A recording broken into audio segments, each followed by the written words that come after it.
পৰিৱেশ, শিক্ষা, স্বাস্থ্য, কৃষি, ক্ৰীড়া আদি আৰ্থসামাজিক দিশত দুৰ্বল আৰু অৱহেলিত ৰাইজৰ সেৱাৰ লক্ষ্যৰে হাতে হাত ধৰি আগুৱাই যোৱাৰ উদ্দেশ্যৰে বিশিষ্ট সমাজকৰ্মী জীৱন চুতীয়া আৰু এচাম শিক্ষিত আৰু উদ্যমী সমাজ সচেতন ব্যক্তি তথা যুৱকক লগত লৈ সৰুপথাৰ সমজিলাৰ পৰা জন্মগ্ৰহণ কৰা স্বেচ্ছাসেৱী অনুষ্ঠান ধনশিৰি নিৰ্মাণ গোটে আজি প্ৰথম পদক্ষেপ হিচাপে এক কঠীয়া সিঁচা পৰ্ব সম্পন্ন কৰে।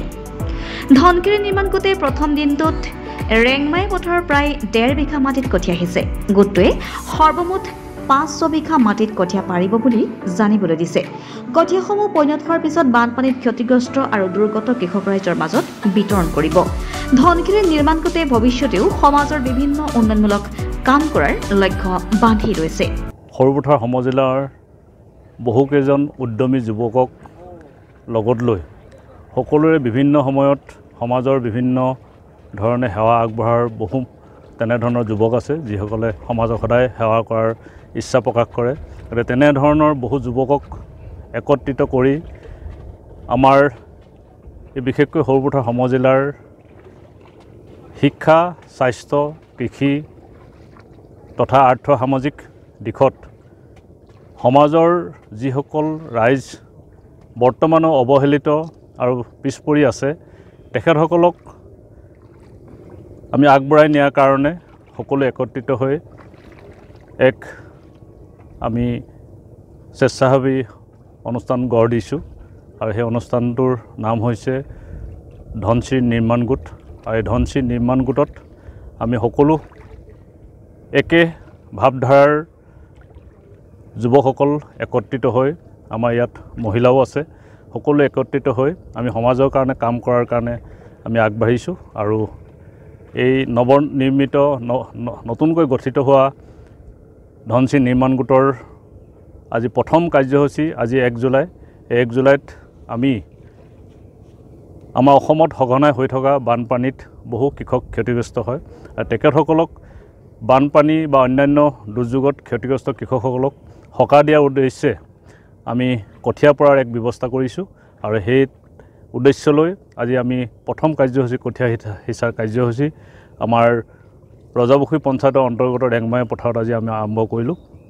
ইয়াত আজি আমাৰ NGOটোক সহযোগ কৰিবৰ কাৰণে বিভিন্ন অঞ্চলৰ পৰা বহু যুৱক ইয়াত একত্ৰিত হৈছে, আৰু সকলোৰে সহযোগিতাত বৰ উৎসাহেৰে আমি আজি কঠীয়া সিঁচা পৰ্ব আৰম্ভ কৰিলোঁ।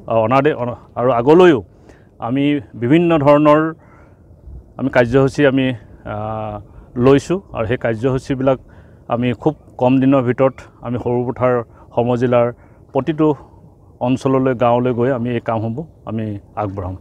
কঠীয়াখিনি পুৰত হোৱাৰ পিছত আপোনালোকে বানপীড়িত যিসকল আচলতে কৃষক আছে তেখেতসকলৰ মাজত যোগান দিবগৈ নে কি কৰিব?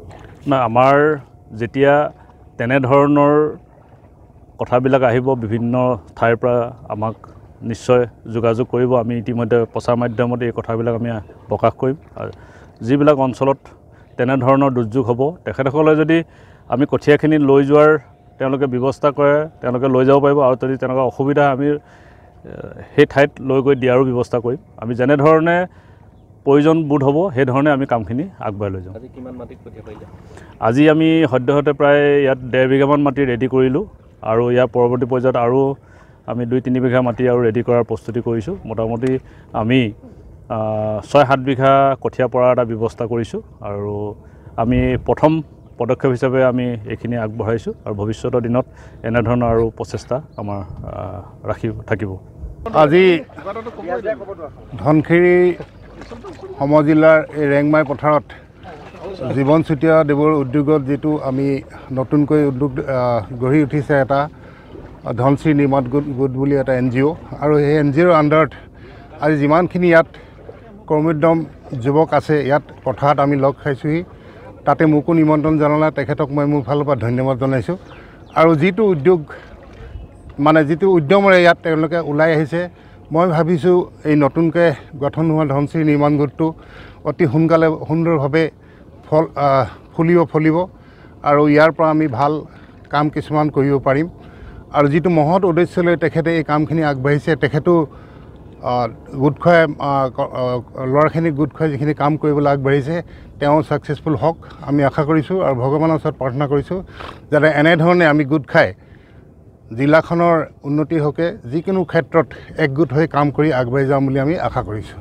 ধন্যবাদ। আজিৰ দিনটো সঁচাকৈ তাৎপৰ্যপূৰ্ণ দিন। আজি সোণালী পথাৰত আমি সোণগুটি সিঁচিবলৈ পাইছোঁ।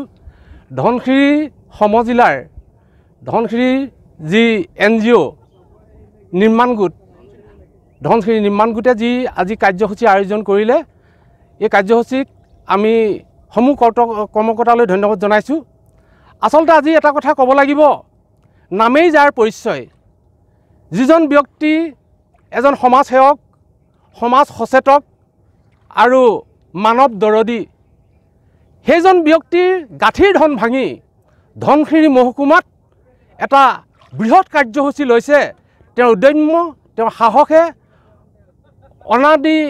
অনন্ত কাললৈ সৰ্বসাধাৰণ মানুহৰ মাজত মৰম স্নেহ আঁকোৱালিবলৈ তেখেত সক্ষম হ'ব। এইকাৰণেই যে দুখীয়া দৰিদ্ৰ নিপীড়িতজনৰ কাৰণে কাম কৰিবলৈ ওলাই অহা তেওঁৰ যি সাহস, তাৰ কাৰণে আমি সকলোৱে তেখেতক ধন্যবাদ আৰু কৃতজ্ঞতা জ্ঞাপন কৰিছোঁ।